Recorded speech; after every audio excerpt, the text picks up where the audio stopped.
नमस्कार, जय माता दी। गुप्त नवरात्रि कब से शुरू हो रही है? गुप्त नवरात्रि का पर्व कब से मनाया जाएगा?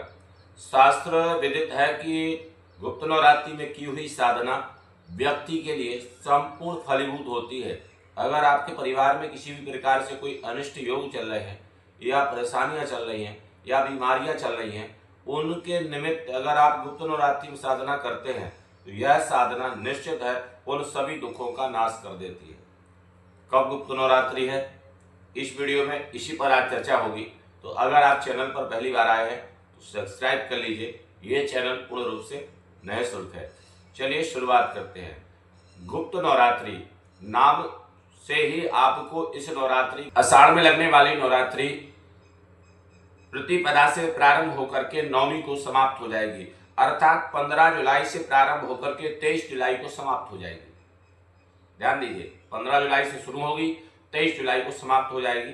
यह 9 दिन का समय आपके लिए विशेष रहेगा। इसमें क्या करना चाहिए? सर्वप्रथम है कि मैया का घट स्थापना जरूर करनी चाहिए। अगर आप घट स्थापना नहीं करते हैं, मैया का कोई प्रतिबिंब आपके पास है तो भी आप उस पर आराधना कर सकते हैं। किसी मंदिर में जाकर आराधना कर सकते हैं, पर आराधना जरूर करना। घट स्थापना की विधि हमने पहले भी वीडियो बनाया है, आप जाकर के देख सकते हैं। सरल तरीके से कैसे घट स्थापना की जाती है, कैसे भगवती की आराधना की जाती है, संपूर्ण विधि आपको वहां पर मिल जाएगी। तो 15 तारीख को आप प्रारंभ करें और 23 तारीख को समापन कर दें। एक लाल पीड़ा लें, उस पर जो है भगवती का प्रतिबिंब स्थापित करें, उसके सामने कलश स्थापना करें। कलश में पहले मिट्टी रख दें, मिट्टी में जौ डाल दें, जौ के बाद एक कलश रखें। कलश में आप दूर्वा, सुपारी, सिक्का, चंदन, ये सब चीजें डाल करके पुष्प, उसके बाद में जल भर दें। जल भरने के बाद में पंचरत्न भी उसमें डाल दें। अब यहाँ पर सर्वौषधि इत्यादि का विधान है, सप्तमृतिका का विधान है, सप्तधान्य का विधान है, उसके बाद आम पल्लव का विधान है, उसके बाद में आपको पूर्ण पात्र का विधान है जो कलश के ऊपर रखा जाता है। एक लाल कपड़े में लपेट करके नारियल उसके ऊपर रखकर सुंदर चुनरी उड़ा करके मैया का श्रृंगार कर दें।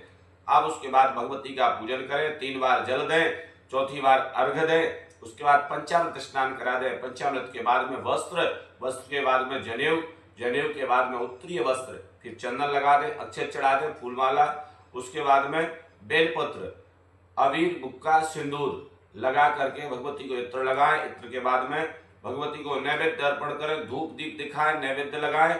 उसके बाद में फल करोत करके फल दें। पान का बीड़ा जरूर देना। अगर आप विशेष साधना कर रहे हैं, पान भगवती को जरूर चढ़ाना। पान चढ़ाने के बाद में कुछ दक्षिणा चढ़ा करके भगवती से प्रार्थना करें, हमारे परिवार का कल्याण हो, जो भी समस्या है वो समस्या दूर हो। इस सारी विधि अगर आपने सही तरीके से कर ली मित्रों, तो आपके लिए जो मन में इच्छा होगी वो पूरी होगी, 100% गारंटी के साथ। और करना जरूर, क्योंकि यह नवरात्रि बहुत कुछ दे करके जाएगी, आपसे कुछ लेगी नहीं। जय माता दी।